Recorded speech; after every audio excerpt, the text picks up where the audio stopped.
और ये सीधी तस्वीरें कोलकाता से, जहां पर राष्ट्रपति महामहिम द्रौपदी मुर्मू युद्धपोत विंध्यागिरी को लॉन्च करने के लिए पहुंची हैं। और ये युद्धपोत आपके सामने है, जिसे भारतीय सेना इंडियन नेवी के हवाले किया जाएगा।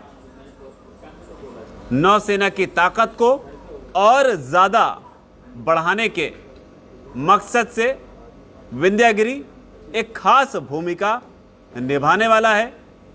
मेक इन इंडिया के तहत विंध्यागिरी को तैयार किया गया है। और जो तस्वीरें आपके सामने आ रही हैं वो अपने आप में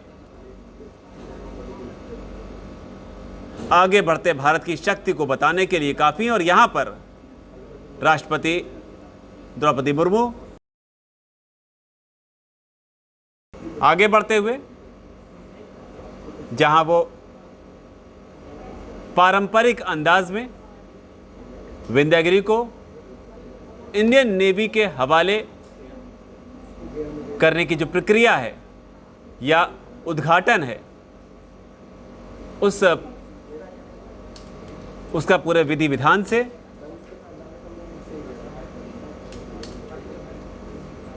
और यहां पर पंडित जी जो है वो राष्ट्रपति को तिलक लगाते हुए और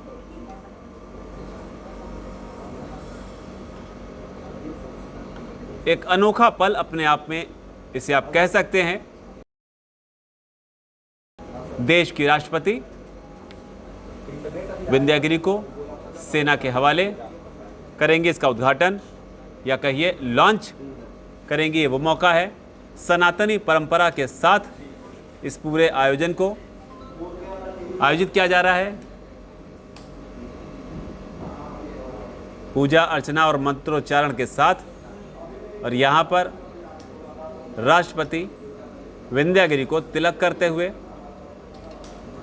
संभवतः जो स्वास्तिक का चिन्ह है शायद उसे बनाते हुए, क्योंकि इसकी अपनी एक अलग महत्ता होती है हिंदू धर्म में। किसी शुभ घड़ी के मौके पर और पंडित जी मंत्रोच्चारण करते हुए, तो ये मौका है विंध्यागिरी को लॉन्च करने का, जहां पर इसे प्रोजेक्ट 17A के तहत ये भारत का छठा जहाज इसे बताया जा रहा है। और अपनी क्लास में INS विंध्यागिरी तीसरा वॉरशिप है। और यहाँ से पंडित जी राष्ट्रपति को नारियल देते हुए, और शायद नारियल को तोड़ के माथे से लगा के उन्होंने, और नारियल से उन्होंने इस लॉन्च के मौके पर एक शानदार एक ही शॉट में नारियल को उन्होंने तोड़ दिया। और माना जाता है सनातन में कि अगर एक ही बार में नारियल फूटता है तो ये ज़्यादा अच्छा या सर्वोत्तम है। और यहाँ पर हार पहनाकर पूरी पूजा की जो विधि है उसको करते हुए, और ममता बनर्जी पश्चिम बंगाल की मुख्यमंत्री वो भी इस मौके पर यहाँ पर मौजूद हैं। राष्ट्रपति के बाद उन्होंने भी हार पहनाया। और इसके बाद आगे की प्रक्रिया होगी, जहाँ पर आप सब लोग उन भव्य तस्वीरों के भी गवाह बनेंगे कि किस तरीके से विंध्यागिरी को समुद्र में छोड़ा जाएगा। वो पल भी अपने आप में बेहद खास होता है। आपको बता दें कि कोलकाता का गार्डन रीच शिप बिल्डर जो हैं, उनकी तरफ से इसे तैयार किया गया है। विंध्यागिरी जहाज़ के नाम को कर्नाटक में जो पर्वत श्रृंखला है उसके नाम पर रखा गया है। और वो भव्य तस्वीरें आपके सामने देश के उस युद्धपोत की, जिसे विंध्यागिरी के नाम से देश अब जानेगा। कई बेहतरीन फीचर से लैस है ये, जिसमें तमाम उन्नत हथियार, सेंसर्स और प्लेटफॉर्म का जो सिस्टम है वो बनाया गया है। और इन तस्वीरों के साथ ये भी जानना ज़रूरी है कि 31 सालों तक जो भारत है वो INS विंध्यागिरी उसे अपनी सेवा देता रहा, भारतीय नौसेना का हिस्सा रहा। लेकिन 31 साल के बाद तमाम चुनौतियों को पूरा करने के बाद में अब नई तकनीक से लैस होकर विंध्यागिरी अब नए स्वरूप में नौसेना के बेड़े में शामिल हो रहा है। तमाम लॉन्च के मौके की जो दूसरी तमाम जो प्रोटोकॉल है या जो व्यवस्था है उसे पूरा करते हुए और अब इसके बाद में राष्ट्रपति जो हैं संभवतः विंध्यागिरी को नौसेना के बेड़े में शामिल करने का जो अंतिम प्रक्रिया है आपसे कह सकते हैं उसे पूरा करेंगी, जहां पर राष्ट्रपति द्रौपदी मुर्मू के साथ तमाम सेना के अधिकारी तो हैं ही, लेकिन ममता बनर्जी भी पहुंची हुई है, जहां पर राष्ट्रपति मुर्मू का जो सहज स्वभाव है उसे भी आप साफ तौर पर अनुभव कर सकते हैं। अपनी बेहद मीठी जुबान के लिए राष्ट्रपति मुर्मू को जाना जाता है। जब वो बोलती हैं तो उनके वक्तव्यों से उनकी शख्सियत का एहसास होता है। लेकिन फिलहाल मौका है विंध्यागिरी को इंडियन नेवी के बेड़े में शामिल कराने का।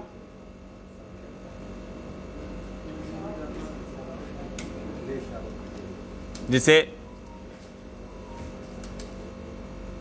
आगे बढ़ाते हुए पूरी प्रक्रिया को यहाँ पर, और ये विंध्यागिरी जिसका हम जिक्र कर रहे हैं, इसे बस कुछ ही पलों में समुद्र में छोड़ा जाएगा।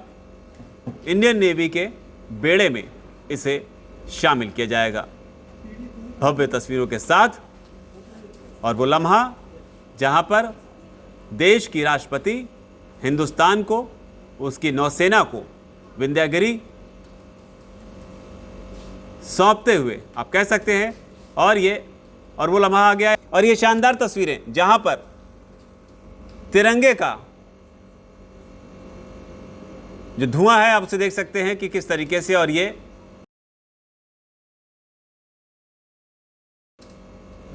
वो लम्हा जिसका इंतजार हो रहा था।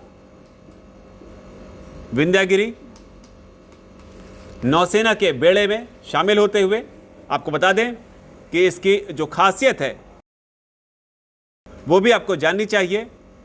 समुद्र की लहरों पर ये 28 नॉट्स यानी कि करीब 52 किलोमीटर प्रति घंटे की रफ्तार से दौड़ सकता है। इसके अलावा करीब 6,670 टन यानी कि 6,500 टन असलहा और दूसरे साजो सामान को भी अपने साथ कैरी कर सकता है। तो विंध्यागिरी वॉरशिप पर भी जो लोग आपको खड़े हुए नजर आ रहे हैं, वहां पर भी जश्न का माहौल है। तिरंगे से किस तरीके से इसे सजाया गया है।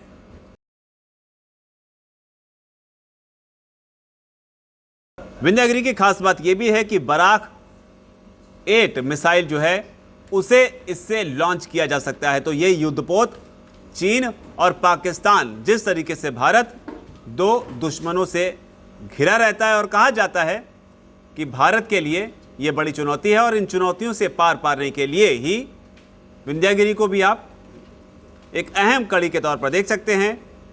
हिंदुस्तान की घातक मिसाइल ब्रह्मोस को भी विंध्यागिरी से लॉन्च किया जा सकता है। तो ये वो तमाम तकनीकियां हैं जिससे आप समझेंगे कि इस युद्धपोत की असली ताकत क्या है। भले ही अभी आपको ये शांत नजर आ रहा है, लेकिन समुद्र में जब अगर नौबत आई और ये गरजेगा तो इसकी गरज से निस्संदेह दुश्मनों के दिल दहल उठेंगे। हालांकि जो तस्वीर आप देख रहे हैं वो 150 मीटर लंबा और 37 मीटर ऊंचा विंध्यागिरी है। जंगी जहाज दुश्मनों के होश उड़ाने के लिए हिंदुस्तान के सबसे ताकतवर प्रहरी के तौर पर आपके सामने है। और यहाँ पर आप देख रहे हैं कि किस तरीके से राष्ट्रपति मुर्मू